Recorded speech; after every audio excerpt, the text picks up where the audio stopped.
আলো জুয়েলার্সের আমার ভাইজান এখানে আছে। আলমগীর ভাই সোনার দাম তারাই ভালো বুঝে। এরকম সোনার সিংহাসন, এরকম সোনার সিংহাসনের মধ্যে বসে আছে একজন নুরানি মানুষ। সামনে একজন মহিলা বসে আছেন, তিনি অত্যন্ত মহব্বতের নজরে নুরানি চেহারা নিয়ে বসে আছেন। কারণ এটা তো রুহের জগতের হিসাব, রুহের জগতের হিসাব আর দুনিয়ার হিসাব কি এক হবে? এক হবে না, আলাদা আলাদা হবে। কথা বলেন ঠিক কিনা? এরকম অবস্থায় বসে আছে। আর আমার নবীজি দেখে গো সামনে একটা সুন্দর মাঠ, এই মাঠের মধ্যে ছোট ছোট কিছু বাচ্চারা তারা খেলাধুলা করতেছে। একবার এই সোনার সিংহাসনের মধ্যে বসাই পুরুষজনের কাছে নিয়ে আসতেছে বাচ্চাগুলো। একবারে সেই বাচ্চাগুলো এই পুরুষ মানুষকে, এই মুরব্বীকে একবার গুতা দেয়, একবার একটু ধাক্কা দেয়। উনি তাকে কোলে নেয়, বাচ্চাটাকে কোলে নিয়ে আদর করে, আবার ছেড়ে দেয়। এই মুরব্বীটা যখন ছেড়ে দেয়, আবার কিছু বাচ্চাগুলো ওই মুরব্বী মহিলার কাছে চলে যায়। ওই মহিলার কাছে যাওয়ার পরে যখন একটু ধাক্কা দেয়, ওই মহিলাটা আবার বুকের সঙ্গে নিয়ে আদর করে ছেড়ে দেয়। আমার রাহমাতাল লিল আলামিন জিবরাইলকে ডাক দিয়ে বললেন, জিবরাইল রে, এরা কারা রে? জিবরাইল, আমি একটু জানতে চাই এই বাচ্চাগুলো কারা, এই দুই মানুষ এবং এই নারী এবং পুরুষ কারা, আমি একটু জানতে চাই। আমার জিবরাইল ডাক দিয়ে বলে, নবী গো, ইয়া রাসূলুল্লাহ, ইয়া হাবিবাল্লাহ, নবী গো। আমার নবীজি ডাক দিয়ে বলেন, ইয়া রাসূলুল্লাহ, ইয়া হাবিবাল্লাহ, নবী গো, এই সোনার সিংহাসনের মধ্যে যাকে দেখতে পাচ্ছেন ইয়া রাসূলুল্লাহ, এই মানুষটা হলো, নাম বলবো?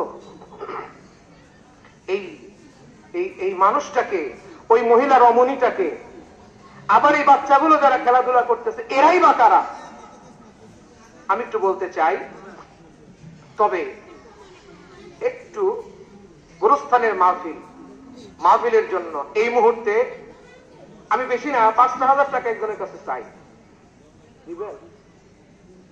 আছেন কেউ? আমি একটু বলবো, আমি গত বছর কালেক্ট যারা দিয়েছেন আলহামদুলিল্লাহ, অনেকে দিয়েছেন, যারা লেখায় দিয়েছেন তারাও দিয়েছেন ইনশাআল্লাহ। আমি জানি অনেকেই টাকা পরিশোধ করে দিয়েছেন ইনশাআল্লাহ। আমি একটু জানতে চাই, আপনারা কি এটা শুনতে চান? ইচ্ছা আছে? এখন কিন্তু কথা বাড়াবে খুব কষ্টে। আমার আলমগীর ভান্ডারী ভাই, নারায়ে তাকবীর, নারায়ে তাকবীর, নারায়ে রিসালাত। আলমগীর ভাই, আলমগীর ভাই, আরে তাকবীরটা জোরে দিতে তো টাকা লাগবে না? লাগবে?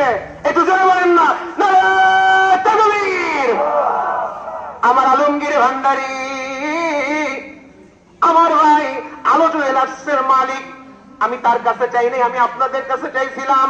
আজকে এখানে স্টেজ থেকে আলমগীর ভাই আমার কথার উপরে সর্বপ্রথম মহব্বতের সাথে ৫ নাম, ৫-এ হলো পাক পাঞ্জাতন, ৫-এ হলো ৫ ওয়াক্ত নামাজ, এর মধ্যে থেকে তিনি ৫-এর মধ্যে একটা দান করছেন। আমরা সবাই মিলে দোয়া করি আমার ভাইকে আমার আল্লাহ যেন কবুল করে নেয়। জোরে বলেন আমিন। আল্লাহ তুমি জানে মানে বরকত দাও, আল্লাহ তুমি ঈমানের মধ্যে আল্লাহ তুমি বরকত দাও, আল্লাহ ব্যবসার মধ্যে বরকত দাও, সন্তান সন্ততিকে সন্তুষ্ট রাখো, সুখী রাখো, আল্লাহ সুস্থ রাখো, আল্লাহ তুমি তার পরিবারকে ভালো রাখো। আল্লাহ কবরে যারা গেছে তাদের কবরগুলোকে জান্নাতের বাগান বানায় দাও। জোরে বলেন আমিন।